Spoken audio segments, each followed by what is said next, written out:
জুবিন দাক যেনেকৈ ছিংগাপুৰলৈ নিছিলে সেইদৰে ঘূৰাই আনিব লাগে। যিজন মানে ফেষ্টিভেলত পাৰ্টিত টকা লোভত শ্যামকানু মহন্ত নামৰ যিজন ধুৰন্ধই আজি জুবিন দাক নি শেষ কৰিলে। কাৰণ জুবিন দা এজন অসুস্থ মানুহ, তেওঁ ভালদৰে জানে। আজি জুবিন দাক যদি নিৰাপত্তাই দিব নোৱাৰিলে বা জুবিন দাক ভালদৰে ৰাখিবই নোৱাৰিলে, তেনেহ'লে এজন শ্যামকানু মহন্ত নামৰ এজন বেপাৰীয়ে আজিয়ে বেপাৰ কৰিয়ে জুবিন গাৰ্গক শেষ কৰি দিলে। আমি সেইকাৰণে অসমীয়া যুৱ মঞ্চই ক'ব বিচাৰিছোঁ, শ্যামকানু মহন্তৰ নামৰ বেপাৰীজনক গ্ৰেপ্তাৰ কৰিব লাগে। কাৰণ ছিংগাপুৰলৈ নি তেওঁক আজি মৃত্যু আঁকোৱালি ল'বলগীয়া হ'ল। সেইকাৰণে অসমীয়া যুৱ মঞ্চই ক'ব বিচাৰিছোঁ মুখ্যমন্ত্ৰী মহোদয়ক যে শ্যামকানু মহন্তৰ দৰে এনেকুৱা বেপাৰীবিলাকক গ্ৰেপ্তাৰ কৰিব লাগে। তেওঁ ফেষ্টিভেল নামত আজি জুবিন দা অসুস্থ হৈ আছে, বহুত দিনৰ পৰা অসুস্থ হৈ আছে। এই অসুস্থ জানি তেওঁ কিয় নিব লাগে?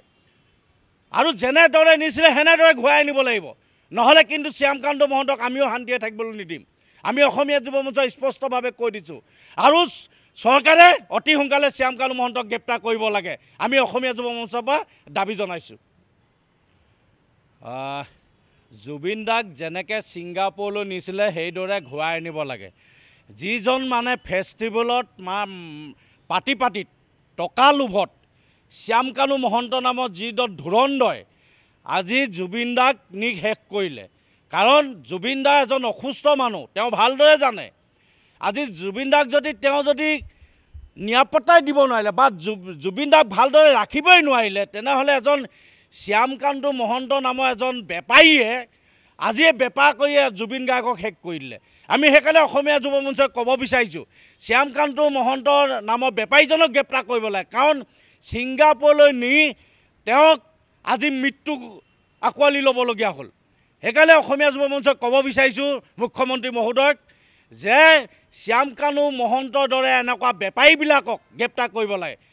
তেওঁ ফেষ্টিভেল নামত আজি জুবিন দা অসুস্থ হৈ আছে, বহুত দিনৰ পৰা অসুস্থ হৈ আছে। এই অসুস্থ জানি তেওঁ কিয় নিব লাগে? আৰু যেনেদৰে নিছিলে সেনেদৰে ঘূৰাই আনিব লাগিব। নহ'লে কিন্তু শ্যামকানু মহন্তক আমিও শান্তিৰে থাকিবলৈ নিদিম। আমি অসমীয়া যুৱ মঞ্চই স্পষ্টভাৱে কৈ দিছোঁ। আৰু চৰকাৰে অতি সোনকালে শ্যামকানু মহন্তক গ্ৰেপ্তাৰ কৰিব লাগে। আমি অসমীয়া যুৱ মঞ্চৰ পৰা দাবী জনাইছোঁ।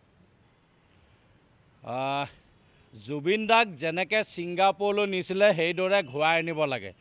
যিজন মানে ফেষ্টিভেলত পাৰ্টিত টকা লোভত শ্যামকানু মহন্ত নামৰ যিজন ধুৰন্ধই আজি জুবিন দাক নি শেষ কৰিলে। কাৰণ জুবিন দা এজন অসুস্থ মানুহ, তেওঁ ভালদৰে জানে। আজি জুবিন দাক যদি নিৰাপত্তাই দিব নোৱাৰিলে বা জুবিন দাক ভালদৰে ৰাখিবই নোৱাৰিলে, তেনেহ'লে এজন শ্যামকানু মহন্ত নামৰ এজন বেপাৰীয়ে আজিয়ে বেপাৰ কৰিয়ে জুবিন গাৰ্গক শেষ কৰি দিলে। আমি সেইকাৰণে অসমীয়া যুৱ মঞ্চই ক'ব বিচাৰিছোঁ, শ্যামকানু মহন্তৰ নামৰ বেপাৰীজনক গ্ৰেপ্তাৰ কৰিব লাগে। কাৰণ ছিংগাপুৰলৈ নি তেওঁক আজি মৃত্যু আঁকোৱালি ল'বলগীয়া হ'ল। সেইকাৰণে অসমীয়া যুৱ মঞ্চই ক'ব বিচাৰিছোঁ মুখ্যমন্ত্ৰী মহোদয়ক যে শ্যামকানু মহন্তৰ দৰে এনেকুৱা বেপাৰীবিলাকক গ্ৰেপ্তাৰ কৰিব লাগে। তেওঁ ফেষ্টিভেল নামত আজি জুবিন দা অসুস্থ হৈ আছে, বহুত দিনৰ পৰা অসুস্থ হৈ আছে। এই অসুস্থ জানি তেওঁ কিয় নিব লাগে? আৰু যেনেদৰে নিছিলে সেনেদৰে ঘূৰাই আনিব লাগিব। নহ'লে কিন্তু শ্যামকানু মহন্তক আমিও শান্তিৰে থাকিবলৈ নিদিম। আমি অসমীয়া যুৱ মঞ্চই স্পষ্টভাৱে কৈ দিছোঁ। আৰু চৰকাৰে অতি সোনকালে শ্যামকানু মহন্তক গ্ৰেপ্তাৰ কৰিব লাগে।